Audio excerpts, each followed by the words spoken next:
Saya pada sembang Euro siri pertama, saya Fabodah. Saya ni memang England. Pasukan Itali adalah satu pasukan orang cakap yang berdisiplin apabila bertahan dan apabila menyerang. Final ni menarik lah, kita tengok siapa-siapa yang menang di bahagian tengah, dia akan menang. Saya nak benda tu decided dalam 90 minit ataupun extra time tu dah ada pemenang lah. Harry Kane akan skor lagi gol, mungkin 2 gol. Kalau 2 gol sekaligus dia akan menjadi penjaring terbanyak Euro. Dan untuk final kali ni lah saya nampak, biarlah orang kata saya confident, England akan menang lah dengan jaringan 2-0 lah bagi saya.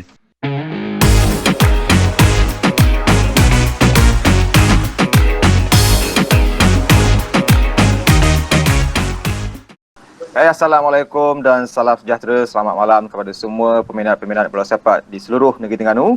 Selamat datang ke TFC Sembang Euro 2020. Baiklah, seperti mana yang telah kita tahu, dua pasukan telah pun melengkapkan diri ke pentas final, iaitu pasukan Itali dan juga pasukan England. Dan lagi tinggal sebentar saja lagi. Tapi untuk membincangkan dengan lebih lanjut lagi mengenai dua pasukan, iaitu Itali dan juga England, saya tidak keseorangan pada malam ini. Saya bersama dengan dua orang tetamu khas yang telah dibawa untuk bersama-sama dengan saya membincangkan mengenai dua pasukan ini yang akan beraksi di final. Yang pertama, kita persilakan tetamu yang tidak asing lagi bagi kita, iaitu pengurus pasukan Terengganu FC1, Encik Zul Fadli Ghazi. Assalamualaikum. Waalaikumsalam. Apa khabar, sihat Masih Alhamdulillah. Cik Fadil sihat Okay. Alhamdulillah sihat. Baiklah, seterusnya tetamu kita yang kedua ini yang telah menggantikan coach Terengganu FC1 yang telah membuat pilihan yang salah pada sesi yang lepas.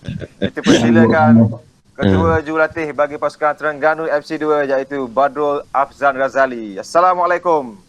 Waalaikumsalam warahmatullahi wabarakatuh. Selamat datang ke TFC Sembang Euro 2020, coach. Ya. Okey, coach. Orang baru ni. Orang baru. Orang lepas tidur dah. Tidur sebab dia pilih Sepanyol. Jadi Sepanyol. Dia pilih Sepanyol. Balik awal dah. Jadi balik awal. Baik, kita tengok tetamu kita yang baru malam ni pula. Okey, baik, bagi pasukan Itali dan juga pasukan England, kita tahu kedua-dua pasukan telah pun berjaya melengkapkan diri ke pentas final dan Bohjo di antara salah seorang peminat pasukan England. Betul? Ya. Saya pada sembang Euro siri pertama, saya Fabodah. Saya ni memang England. Daripada awal lagi dah. Bukan hanya masuk final baru kita pilih. Malam ni bukannya ganti tetamu, host pun kena ganti kau malam ni. Sebab host bayar sangat tak boleh. Buat England tau. Mungkin host sebelum ni tu coach peminat Sepanyol juga. Jadi kita tukar host baru malam ni. Baiklah, kita ajukan soalan kepada tetamu yang baru dululah. Kita nak tanya bagaimanakah coach Bad melihat pasukan Itali di maafkan saya, di peringkat kumpulan sehingga ke final untuk berjumpa dengan England.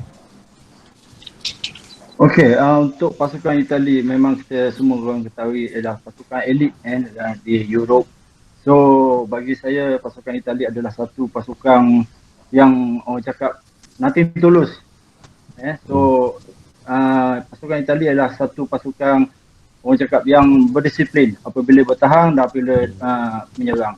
So bagi saya memang berhaklah Itali untuk ke final pada Euro 2020-2021 pada tahun ni. Okey, kalau kita melihat pada aksi semifinal hari itu, pertemuan di antara Itali dan juga Spain, kita melihat pasukan Spain lebih mendominasi perlawanan pada peringkat separuh akhir dan perlawanan tersebut berlanjutan sehingga ke sepakan penalti. Dan soalan saya, adakah pasukan Itali ini mempunyai masalah dari segi jentera serangan untuk mencetak jaringan pada 90 minit perlawanan? Okey, untuk pasukan Itali memang kita akui apabila bertahan dan apabila menyerang, satu pasukan yang berdisiplin, as a unit dia pasukan Itali.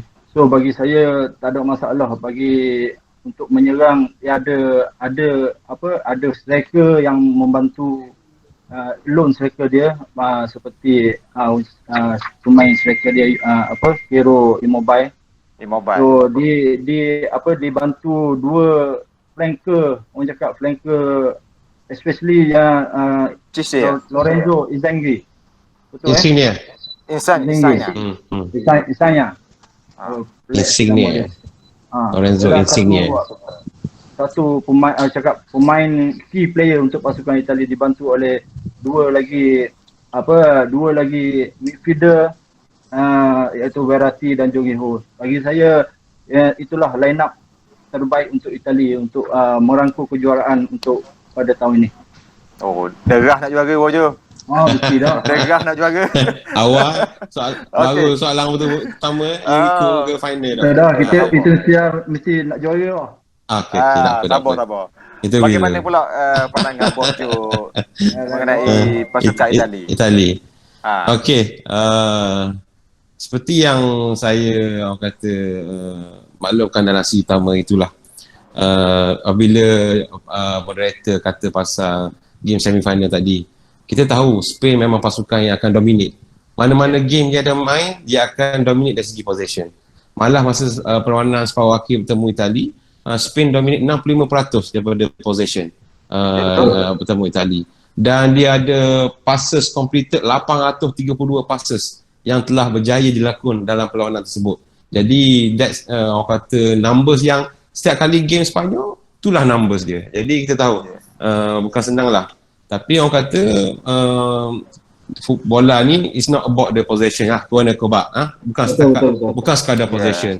Jadi tapi main lawa kalah buat apa? jadi cocok sikit je orang Itali. Dia jawab. Okey. Tapi one thing Itali ni orang kata team yang macam kau buat tadi, team yang elite, team yang orang kata team otai dia macam Jerman, Itali, France, team yang ada track record. Yang orang kata yang kalau setiap kali Euro ke World Cup ke mesti adalah dapat at least dapat qualify untuk persingan 16, separuh akhir tetap akan ada. Dan kita kena ingat Itali sampai ke hari ni, sampai ke untuk perlawanan akhir ni, Itali masih lagi unbeaten untuk 33 game berturut. 33 game berturut dia tak pernah kalah lagi. Dan orang kata, walaupun orang kata last sekali Itali dapat champion Euro ni tahun 1968.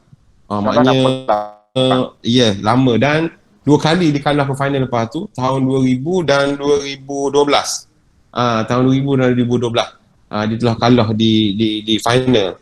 Dan orang kata pun lama dah lah tak menangkul kejuaraan Euro ni. Jadi macam orang kata dari segi line up dia memang apa yang dibuat oleh Roberto Mancini untuk Euro 2020 ni, saya rasa antara satu skuad terbaik yang Itali pernah ada jugalah. Nanti mungkin lepas ni kita boleh ulas lah antara player-player Itali yang orang kata yang perlu diberi perhatian nanti. Okey. Baik, terima kasih.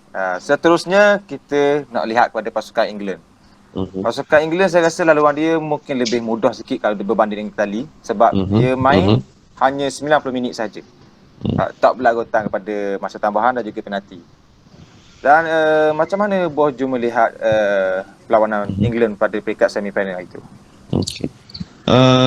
Saya nak highlight balik, England ni antara tim saya suka sebab dia melibatkan player muda. Jadi saya semua tertarik. Dia Sepanyol, England antara tim yang mempunyai orang kata average umur paling muda dalam Euro kali ini. Dan skuad average umur skuad England semasa berlawan dengan orang kata di separuh akhir bawah ni baru dalam average dalam 25.6 tahun squad average dia. Maknanya diwarisi oleh rata-rata pemain muda. Dan orang kata England ni boleh sebab dia laluan dia mudah. Tapi bagi saya mana-mana team yang bermain Euro ni tak ada, orang kata tak ada jalan mudah lah. Seperti yang England berhadapan dengan Denmark baru ni. Dan orang kata perlawanan separuh akhir di antara England dan Denmark ni ramai orang kata mudah. Tapi kalau siapa yang pernah tengok Denmark main dalam Euro baru ni, game grouping dia adalah memang pasukan yang bagus. Bukan pasukan yang kata England boleh menang mudah. Dan telah dibuktikan melalui sehinggalah orang kata apabila Denmark menjarikan gol satu-satunya gol yang England bolos setakat ni. England baru bolos satu gol. Itu bisa England baru England. satu gol. Dan England gol baru yang sekali bola. yes, sekali bolos pun bukan dalam orang kata open play. Melalui orang kata free kick. Bola mati. Set piece. Jadi bola mati. Itulah satu-satunya orang kata yang gol yang berjaya membolosi gawang England setakat ni. Mana nak khabar ni back England kuat ni. Orang kata Of course dia lah dia. tokoh tapi dia bukan defend. Orang kata kadang-kadang kita bila orang kata dot bolos ni sebab keeper kuat, defend kuat, tapi mungkin orang kata keseluruhan sistem yang Southgate guna ni memang orang kata cukup-cukup sesuai lah England, dan orang kata membuatkan England ni sukar untuk dibolosi lah. Kita tengok lah nanti lawan Italia. Tengok defend. Tak apa. Waktu sekejap. Dan Sekejap, saya rasa ramai juga yang tak tahu sebenarnya England ni kali pertama layak ke final Euro. Sejak daripada tahun 1968. Ke Ya, itu 65 tahun. ya, lama dah. 55 tahun tak boleh. 55 tahun. Okey, baik. Seterusnya kita pergi kepada pemain-pemain bagi kedua-dua pasukan. Bagi pasukan Itali, Coach Bab melihat player manakah yang harus kita beri tepuan untuk perlawanan final nanti? Untuk perlawanan Itali pemain Itali ke England? Pemain Itali dulu. Itali. Itali nombor 10 dia tu lah mestinya. Nombor 10 dia tu mempunyai kualiti, orang cakap kualiti yang boleh memusnahkan pihak lawan. So bagi saya satu pemain Ismail ni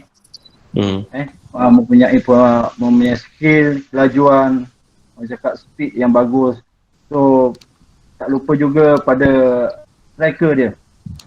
Striker dia Immobile.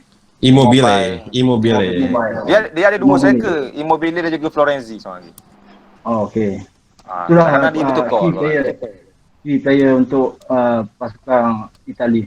Dan tak lupa juga set piece. Apabila Itali mendapat set piece, corner kick, especially corner kick, sentiasa orang cakap memberi tekanan kepada pihak lawan. Okey, baik. Okey, Bojo. Kita tengok pasukan England mempunyai rangkaian serangan yang sangat menarik. Kalau kita tengok ada Harry Kane, ada Sterling, ada Saka kan.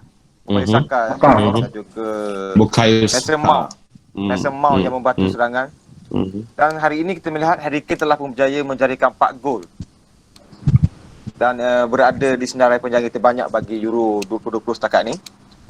Mungkin di antara penjaga terbanyak. Di antara kurang satu gol.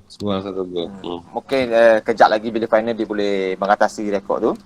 Okay. Bagaimana Bojo melihat dari segi pemain attacking England? Dia gini, saya tengok seperti yang saya khabar, England ni untuk Euro ni, saya tengok Southgate telah temui satu formation yang orang kata cukup sesuai untuk dengan player England yang dia ada. Bukan setakat daripada serangan. Okey.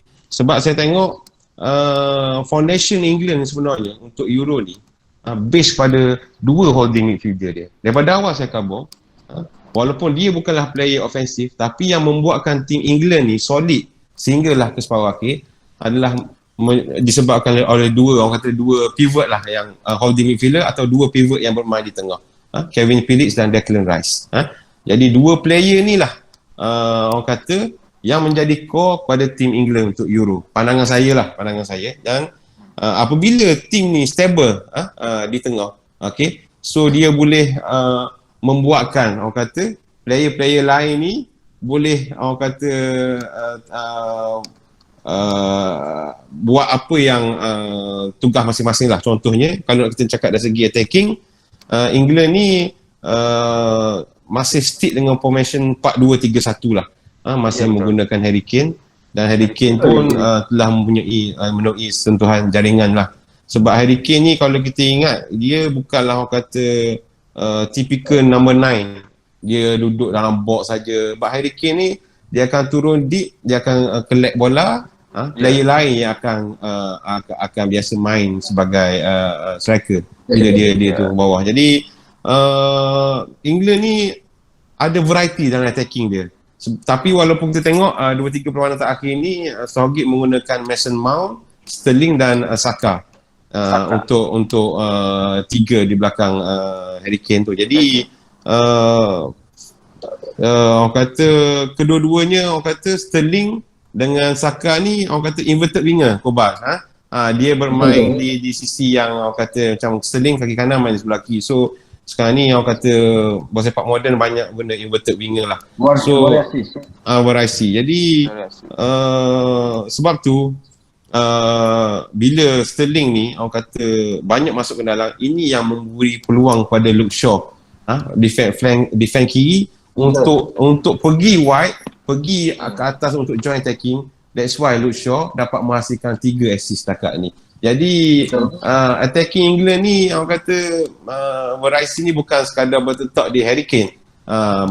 Dia dah orang kata melibatkan defender jugalah dalam menghasilkan gol untuk England. Saya tengok gitulah lebih kurang gambaran squad England lah. Okey, Coach Bak. Kalau kita lihat pada defense pasukan Itali mempunyai 2 orang center defense yang bermain di kelab yang sama dan juga mewakili negara di posisi yang sama. Bonucci dan juga Chiellini. Dan apakah akan ada masalah untuk pemain-pemain England menembusi gawang Itali nanti?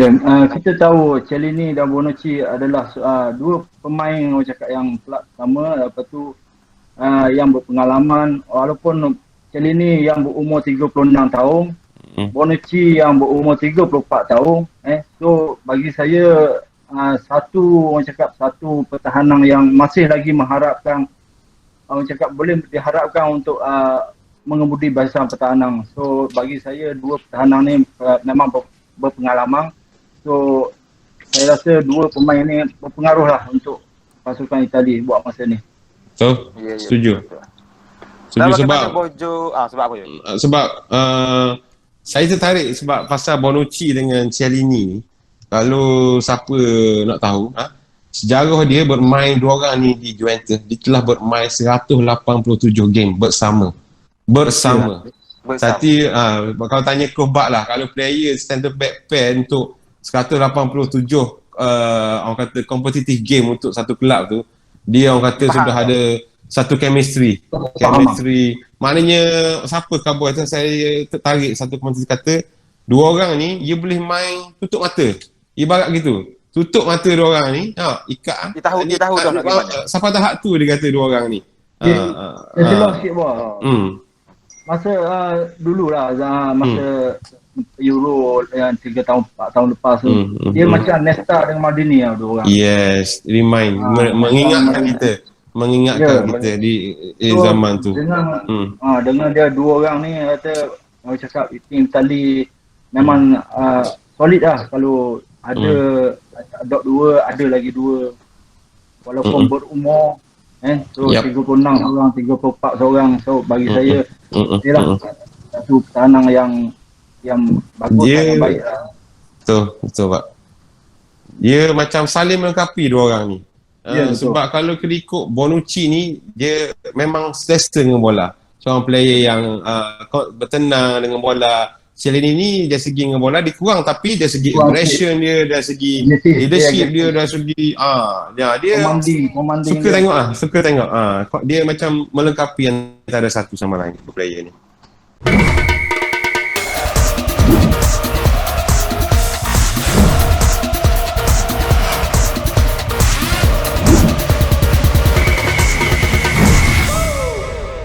Rewind back to basics. Yakult. Okey, seterusnya kita tengok pada 2 orang pemain Chelsea. Satu di England, satu di Itali. Jorginho dan juga Mason Mount. Kedua-dua ni di kelab First 11. setiap kali pemain memang ada dalam skuad utama Itali Chelsea. Dan di final nanti dia akan bertembung dua tu. Ya. Adakah menjadi masalah bagi Mason Mount untuk berhadapan dengan Jorginho yang akan bermain di center midfield? Okey, bagi Okey. saya Tanya saya ni. Baja. Siapa nak jawab Baju dulu dulu. boleh tak ke? Ah. Baja. Baju dulu. Saya okey, saya okey. Okey. Satu, saya nak share satu fakta, okey. Last kali player yang menang Champions League, lepas tu tahun yang sama dia menang juga Euro. Adalah Pepe dan Cristiano Ronaldo. Masa tu dia main dengan Real Madrid pada 2016. Dia menang Champions League, lepas tu dia menang Euro bersama dengan Portugal. Sekarang ni tahun ni Chelsea yang menang Euro, okey, Champions League. Jadi ada 5 orang player Chelsea yang akan terlibat dalam final nanti. Bukan setakat Jorginho dengan Mason Mount. Di England dia ada Ben Chilwell. Di Italia ada lagi Emerson, left back yang ganti left back Spinazzola. So orang kata macam soalan moderator kata ni, adakah akan menjadi masalah kepada Mason Mount ataupun Jorginho ke? Bagi saya itu dah timbul. Cuma mungkinlah satu kelebihan lah. Mungkin dia dah kenal each other, tahu dah bagaimana corak permainan masing-masing. Tapi bola bersepak moden ni dia bukannya statik, boleh man to man marking. Tak, dia is like bukan dia akan dia orang kata ni lah sentiasa bergerak. Jadi tak timbul masalah bagi saya. Tak timbul masalah bagi saya jika Mason Mount bertemu dengan Jorginho ke dengan Emerson sekalipun. Coach Bak, macam mana? So untuk perlawanan akhir ni yang paling penting sekali 3 pemain di barisan tengah Itali dan 3 barisan tengah England. Yep. Siapa yang dapat kontrol bahagian tengah dia akan menang. So formasi untuk pasukan Itali dan England lebih kurang sama 4-3, 4-3-3, 4-1-2-3. So yang tengah tu 3 macam contoh Itali, Jorginho, Verratti dan Barella. So 3 pemain England, Phillips, Rice dan Mount. Dia ada 3 situ. So bagi saya final ni menarik lah, kita tengok siapa-siapa yang menang di bahagian tengah dia akan menang. Tim tu akan menang. Yep. Saya setuju. Rasa-rasa final nanti akan berakhir 90 minit ke ataupun ada lanjutan masa tambahan penalti? 90 minit sudah. Kalau tanya penyokong England, dia minta 90 minit. Sebab saya tak 90 minit. Saya tak bersejarah 2012 berulang. Bila Itali jumpa England penalti, saya masih ingat. Rasa macam bengang tak bengang. Masa tu ingat tak Andres Pirlo ambil penalti kau ni 2012. Panenka. Masa tu Dia buat lawa tu. saya ingat apa kali ni, masa tu Joe Hart keeper England. Allah rasa sedih ni bola tu. Sungguh. Geologi je.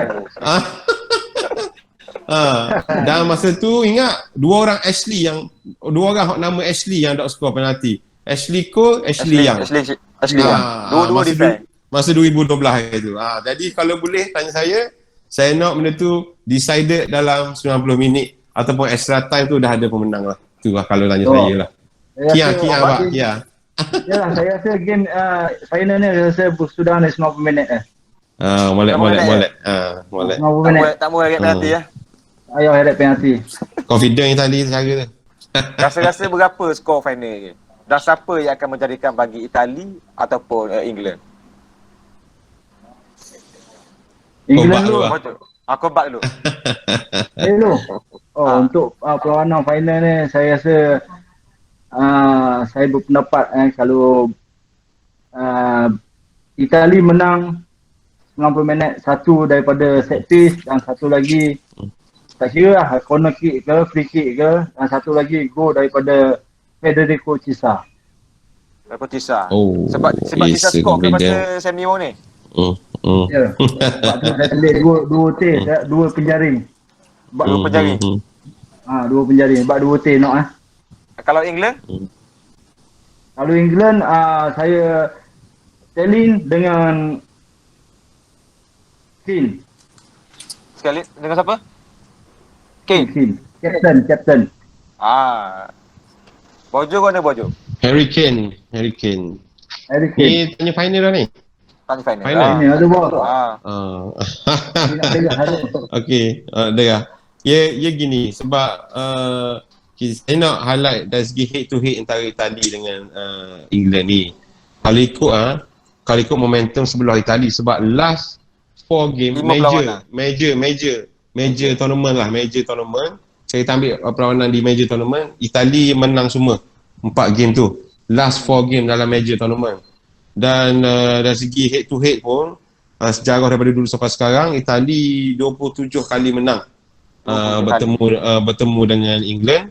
27 kali berjumpa, Itali menang 10, England menang 8 rasa. Itali sebelah. Lebih kurang itulah. Itali sebelah, England 8, draw banyak 8 kali. Okey. Jadi memang on paper ke mungkin dari segi rekod lah mungkin menyebelahi Itali. Tapi saya hukum mana pun tetap akan mengatakan England menang final ni. Football is coming home. It's coming home orang kata. Bukan it's coming to Rome, it's coming home. Dan saya nak highlight orang kata biasa yang akan score gol ni striker. Jadi Harry Kane dengan Immobile, okey? Dua top striker tim pasukan masing-masing. Immobile dia score gol first 2 game sahaja masa grouping. Lawan Turki, lawan Switzerland kalau tak silap saya. 2 game pertama grouping. Lepas tu Immobile ni tak ada skor. Bukanlah tak ada skor. Bawa pilih seorang je skor. Ada. Maknanya saya kata Immobile mungkin tak akan skor untuk Itali sebab dari segi performance dia. Sampaikan satu tahap sekarang ni fan Itali suruh Andrea Belotti main. Belotti yang gantikan Immobile untuk final ni. Sampai tahap gitulah ni. Jadi tapi saya rasa Mancini tetap akan gunakan Immobile lah untuk final. Dan kalau Itali skor pun saya rasa dok lain dok bukan saya rasa melalui Lorenzo Insigne inilah. Flanker kiri Itali kalau yang mampu skor. Kalau dari segi skor Itali yang skor. Untuk England dia terbalik. Harry Kane sekarang ni last 4 game dia keep scoring untuk England. Dia baru start nak skor. Ya, dia start skor daripada pusingan 16. Lepas tu suku akhir dia skor 2 gol. Separuh akhir dia skor 1 gol. So 4 gol dia skor ni last 4 game. Jadi momentum dia bagi saya ngam lah untuk final ni. Dan saya rasa tak mustahil Harry Kane akan skor lagi gol. Mungkin 2 gol. Kalau 2 gol sekaligus dia akan menjadi penjaring terbanyak Euro. Dan untuk final kali ni lah saya nampak biarlah orang kata saya confident England akan menang lah dengan jaringan 2-0 lah bagi saya. Advantage England main tempat sendiri tu. Home. Yep. Sebab tapi, 60,000 dibenarkan, hanya 1,000 je penyokong Itali diberi tiket untuk dibeli. Dia beli kok harang tu dengan penyokong England pula tu. Itu lain cerita tu. Tapi 1,000 je dia benar. Kuota yang diberikan 1,000 untuk penyokong Itali. Itu yang saya baca tadi lah kurang. Tapi seorang player England yang saya tengok aku orang bermain pada Euro kali ni, Foden. Foden di Manchester City menjadi pilihan utama kepada Pep Guardiola dalam setiap game. Tapi di peringkat Euro ni Southgate kurang pakai Foden. Adakah dok kena macam dok kena dengan formasi dia? Foden tak silap saya, kalau saya salah betul kan saya rasa Foden ni first game dia main. Ada first game. First two game dia main. Dia main first lepas tu di reserve. Lepas tu baru ni yang semi final yang dia main sekejap. So mungkin Southgate ada macam dia ada Saka, dia ada lagi seorang lagi yang dia banyak pilihan. Dia tengok game, Southgate ni dia tengok game. Game mana yang patut diturunkan. Contoh Saka memang punya pemain paling muda Bojo Yep. Pemain paling muda. Antara pemain termuda. Pemain Arsenal tu mempunyai kualiti, walaupun tidak banyak main di EPL. So di Euro ni dia banyak dibagi peluang, so dia membuktikan dia seorang orang cakap flanker yang orang cakap yang membahayalah, bahaya untuk menyusahkan defense pihak lawan untuk menangkap dia. Betul. Okay. Sebab lagi pun Kobat, saya tengok Southgate ni dia banyak option sebelah kanan tu. Dia terlalu banyak option. Selain Foden, Saka dan jangan lupa kita ada Jadon Sancho. Jadon Sancho tak main langsung, tapi game lawan Jerman Ini final dia main. Jordan main dan perform. Tu first debut dia. Jadi saya nampak Southgate ni seorang yang pegang pada prinsip dia. Dia ada plan dia buat. Kalau lawan ni, walaupun player ni tak main sebelum ni, dia rasa player ni sesuai untuk bertemu pasukan tu. Sebab kena ingat, masa lawan Jerman ni, satu-satu kalinya Southgate telah ubah formation dia. Daripada 4-2-3-1 dia main 3-4-3 semasa bertemu dengan Jerman. Jadi jadi mungkin England ni betul lah, semua tim ada tactical analysis dia, ada dia punya cara dia, tactical masing-masing. Masing-masing. So bagi saya apa yang menyebabkan England saya nampak berjaya sikit dari segi dia ada squad depth yang cukup, Kobat. Squad depth England ni bagi saya Southgate ni ada banyak pilihan di bench. Banyak pilihan di bench. Jadi sebab macam masa semi-final lawan Denmark itu, dia last minute dia boleh tukar balik formation kepada 3-4-3, dia masukkan Trippier, dia masukkan Foden. Jadi benda tu orang kata bila macam Kobat mungkin dia rasa kalau dia ada banyak pilihan di bench pun macam-macam lah kita boleh buat. Jadi saya tengok situlah antara kelebihan England jugalah. Lagi satu, Bojo, saya tengok Southgate ni dia berani, Bojo. Yes. Dia berani menurunkan pemain-pemain muda. Kalau kita, kalau kat international, kita pemain baru. Kan? Kalau kita tak bagi main, dia... kita bila nak lepas, dia bagi peluang, tengok budak main. Okey, baiklah. Saya rasa cukup jelas dah sembang kita pada malam ini dengan kupasan-kupasan yang sangat menarik daripada dua orang tetamu kita pada malam ini. Dan okey, soalan terakhir sekali lagi. Siapakah calon juara untuk final Euro 2020? Ni muktamad, tak boleh pilih Itali, tak boleh pilih England. Seorang kena pilih satu saja. Coach Bak tu. Saya dulu. Yalah, perlawanan akhir. So macam-macam boleh jadi. Patutnya yalah macam final ni adalah orang cakap last. Siapa-siapa yang buat mistake, yang kurang buat mistake, dia akan menang. So bagi saya dua-dua pasukan ni ada kualiti, ada orang cakap ada kelebihan dia dan ada kelemahan dia. So siapa-siapa yang dapat menjaringkan gol terlebih dahulu, dia akan menang untuk game pada final nanti. So saya memilih Itali untuk menang game final pada tahun ni. Berapa kosong? 2-1. 2-1. Tu dia. Okey, baik. Bojo pula. Okey. Saya ni tak tanya lah. Obviously saya akan pilih England. Pokok mana pun. Tapi orang kata bila dah main final ke semi-final, dia bukan sekadar taktikal lah. Dia dah melibatkan semua benda. Dari segi orang kata semangatnya. Kalau tak ada benda semua, jadi belakang dah taktikal ni. Taktikal one part, yes. Tapi bila dah main final ni, bukan sekadar taktikal semata-mata lah. Semangat juangnya. Dia bergantung pada spirit pemain. Sebab tu saya cakap, bukan cakap, sebab tu Cherini hari ni pun, dia dah buat macam orang kata perang saraf lah. Dia kata, dia buat statement, dia pun dia kata memang expect England main final pun. Sebab 6 kali, 6 daripada 7 game main kat Wembley. Boleh lah pergi final. Ada dah sikit. Dia bagi hint dia. Dia dah macam ni lah, perang saraf lah. Normal lah benda tu. Jadi, dan saya rasa tahun ini adalah tahun terbaik lah untuk England. Tapi kalau mikir ke Chiellini, Bonucci tu siang juga tau. Rasa nak pergi juga balik, tapi dah mana. Sebab lama-lama ni dah siang gitu. Dah siang final dah Tidak ada siang. Saya rasa bukan overconfident. Kalau lagi tu beat rekod ni lagi, kalau salah ke ni mampu kena ni kata tak. Tak nak cakap sedap kan. Cakap boleh lah ke? Saya ambil risiko. England menang 2-0 di perlawanan final tersebut. England akan menang 2-0. Okey, baiklah. Jadi Terima kasih kepada dua-dua tetamu kita, iaitu Encik Zul Falidwazi, manager Terengganu FC1, dan juga Encik Badrul Afzal Razali, ketua jurulatih Terengganu FC2, kerana sudi bersama-sama dengan kita dalam TFC Sembang Euro 2020.